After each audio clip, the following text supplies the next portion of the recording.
Hello, Musto0063 back for some more Mega Man 8. And blow me, it's time for...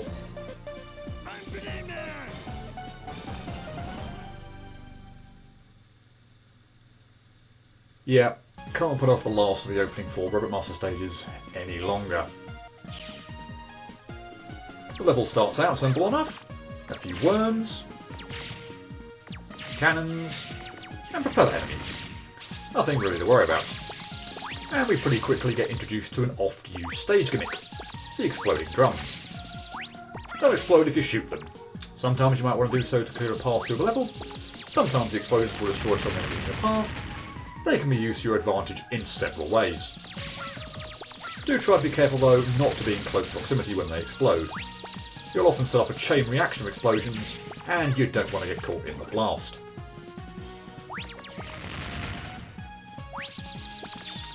And that attempt to freeze the spine enemy and jump over it failed spectacularly.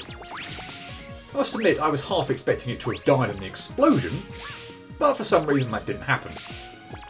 To be honest though, all the spines in this area are easily avoidable, so that was no excuse. And we come to an exploding ground area, with the ceiling caving in if you destroy any ground below it. If you choose a higher route, it's easier to get through. Now in this section I'm being careful here not to accidentally set off a chain reaction explosion, as that would be huge. And we also get Mega Man 8's countdown bombs, similar to the ones in Blizzard's stage of Mega Man 6 and Wily's Fortress in Mega Man 7. Step on them to start the timer, but definitely don't hang around too long. Get well away before the timer reaches 0. Unfortunately, this Sniper Joe is a little awkwardly placed, but just be patient and wait for the moving platform to be at a decent height before you try attacking. That giant telly is an even more awkward place, but if you position yourself on the left-hand edge of the platform and move right, you should be able to run underneath before it starts dropping all its bombs. If you're quick enough in that last section, you can grab a bolt, but to progress you'll need to drop down and take out the cannon. And unfortunately, it's time for another mid-boss, Ururen, but I'm going to call it the Junk Eye. And holy hell, I hate this thing. I've already taken damage, so since an accidental perfect run wasn't going to happen, I'm using charge shots simply to speed this fight up. Or believe me, I'd be here for about 3 minutes. Beating this thing without taking damage from a Mega Buster is one of the hardest things in Mega Man. I'm not kidding. It takes so long to break through the junk shield, and you do so little damage that the fight just goes on for ages. Also, dodging its unfair attacks is a huge pain in the arse. Okay, so it might summon junk and try to drop it on your head. Sometimes this seems to last only for a second, sometimes it's 3 or 4. Or it might lunge at you in a circling arc before returning to its position on screen. In isolation, neither attack are all that bad. And I'm sure you'd easily agree that you probably want to be standing a fair distance away in case it chooses to lunge at you. But what if you start off that distance away, it tries to drop junk on your head, forcing you to move closer and closer toward it, and then it lunges at you? That'd be pretty hard to avoid, right? Yes. Yes, it damn well would. And the longer this fight goes on, the greater the likelihood this will happen. It's nigh on impossible to avoid this combination of moves, and it's quite literally garbage. I hate this Junk Eye so much. For defeating it, I earn the Rush Cycle upgrade. And again, apologies for not really showing them off during this Let's Play, but I will at least show off all 4 upgrades at some point. Into the second half of the level, and it's got a couple of extra gimmicks, the first of which being these 3D hammers. You can probably easily guess that you don't want to be near these things when they're in the foreground. Wait for them to swing into the background, and then make your way past them. And we just saw a taster of the other gimmick. Those platforms explode when a fire met lights the fuse. Couldn't really happen there since there were no fire mets around, but that'll soon change. I know, I thought I'd done a nice job of taking out that Sniper Joe, but apparently not. Lovely. So from here on out, the danger becomes much more real. And what with the remainder of the platform situated directly above bottomless pits, you'll need to be quick about either killing the fire mets before they can reach the fuses, or outrunning the platforms when they start exploding. Particularly if you want to somewhat recklessly go after bolts. Throw in some of those pit-rising enemies, and giant tellies, and you've got yourself yet another really hectic area. And yeah, not going for that bolt. I presume it's possible to get without immediately dying, but for the sake of my Let's Play, it's just not worth bothering with. One last hammer section, nothing too terrible here. Just make sure you kind of kill the enemies waiting for you on the next platforms, or indeed in this last case, let it somewhat humorously walk off the edge of its own accord before jumping past those hammers.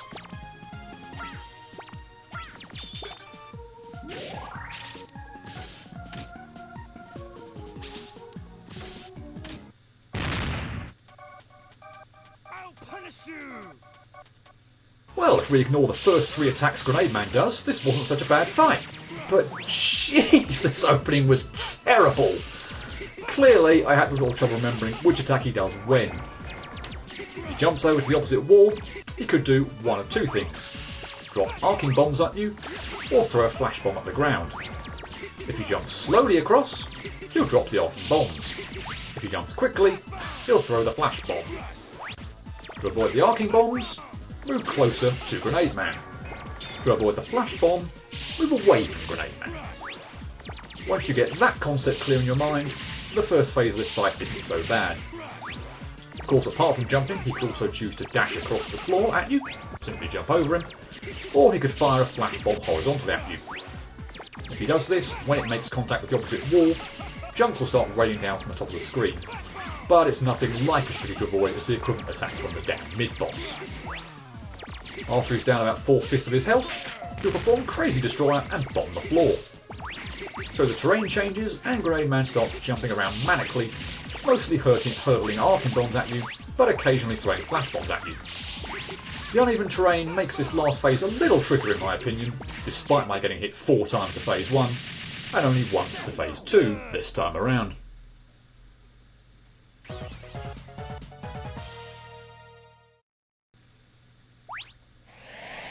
Okay, so I'm going to jump the gun a little here, but immediately after the weapon gets screen is a cutscene, which I want to save for next time.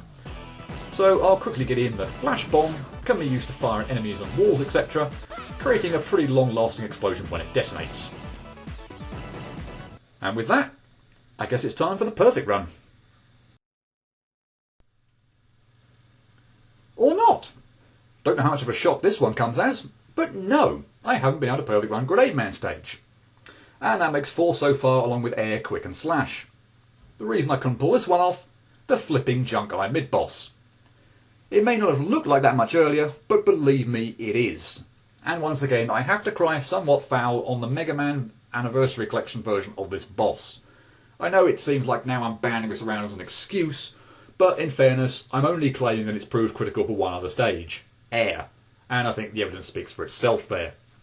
The other stages which I claim is a serious problem, Turbo for example, I've managed to complete anyway, and I have no such complaints about Quick or Slash. They richly earn their 10s.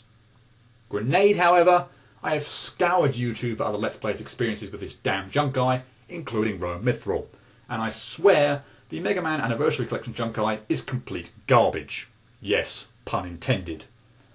First of all, let me stress that during the footage you just saw, I of course was using charge shots, simply to speed things up. It takes a good few minutes to kill if you only use uncharged Megaster pellets, because the junk does an exceptionally good job of protecting the eye. You either need to destroy bits of the junk or have tremendous accuracy and or luck to fire your pellets in between the fragments. But ultimately that's an annoyance no matter which version you're playing. No, what takes the cake here is the apparent certainty that it will do one of 2 things which effectively are undodgeable. Either the attack where junk drops from the ceiling just goes on for so long that you eventually run out of space to avoid it, or one junk wave will force you to a corner of the screen, then another junk wave immediately after forces you to move to the middle of the screen, and having done so, the stupid eye swoops round in a circle and hits you. Either of these things happen once I've hit the junk eye a sufficient number of times, and I really can't see how you avoid these attacks. They don't seem to occur with anything like the frequency they do for me on the original PlayStation or Sega Saturn versions, and that makes the Anniversary Collection version ridiculous. I gave up after the 30th time this happened, as I'd simply had enough. I guess I should also talk about the stage as a whole. I really don't think either level half is that bad, although there are certainly a few areas to watch out for. I actually believe the first half is harder than the second, so if I could get by the mid-boss, I'd like to think I'd fancy my chances on the second half of the level. Grenade Man also looks doable, I wouldn't say it looks easy, but certainly not unmanageable. I didn't have the best fight during the Let's Play, but to be honest, I'd forgotten exactly how some of his attacks worked, particularly the directions his 3 bombs travel when he jumps from one side of the screen to the other. If you're close to him, you'll avoid them. The flash bomb should also be easy enough to avoid, provided I'm standing in a decent place on screen, and his dash attack shouldn't cause any trouble at all. Things get a bit dicey when he blows up the floor and you have to fight him on uneven ground, and I don't think I'd ever be 100% confident here, but I still think I'd have a decent chance. Ultimately, the only way I would consider going back to replay this stage is as I've practiced the second half of the level and Grenade Man to the point where I would be very confident that I could pull it off.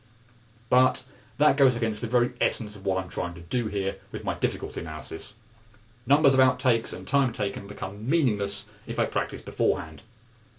I'm not ruling it out, because I do feel that if I could have just one good run on the Junkai, I could pull this off, but can you imagine how nervy I'll be on the second half of the stage if I manage to defeat it? Seriously, my hands would be shaking at the prospect of possibly completing it, knowing I wouldn't get a better chance for a long time. And I can only imagine the rage that would ensue should I screw up. So for the record, suffice to say, an unknown amount of time taken and number of outtakes, the angriest of angry moods, and a 10 out of 10 rating for Grenade Man stage. Or more accurately, all owing to the stupid mid-boss. Now this doesn't of course mean that every single Robot Master beyond this point will also earn 10. It's just that from a game chronological point of view, I couldn't really show off any of the second half Robot Masters without first having played Grenade stage.